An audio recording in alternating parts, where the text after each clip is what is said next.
Mae gwastraff bwyd yn cael effaith fawr ar yr amgylchedd, oherwydd bod y rhan fwyaf yn mynd i safleoedd tirlenwi, lle mae'n pydru a rhyddhau methan a nwyon tŷ gwydr niweidiol.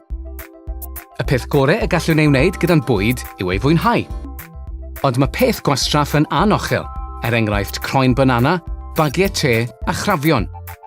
Bellach, mae pob cyngor yng Nghymru yn casglu gwastraff bwyd ar gyfer ailgylchu. Ydych chi wedi meddwl sut mae'n cael ei ailgylchu? Dyma sut. Caiff eich gwastraff bwyd ei gymysgu gyda gwastraff o'r ardd, ei falu a'i wrteithio mewn twnnel, am gyfnod rhwng 2 a 4 wythnos, lle bydd tymheredd o hyd at 70 gradd Celsius yn lladd unrhyw feicrobau niweidiol. Enw'r broses hon yw gwrteithio mewn llestr. Ar ôl cyfnod ychwanegol rhwng 1 a 3 mis o droi a gwiriadau rheolaidd i sicrhau ansawdd.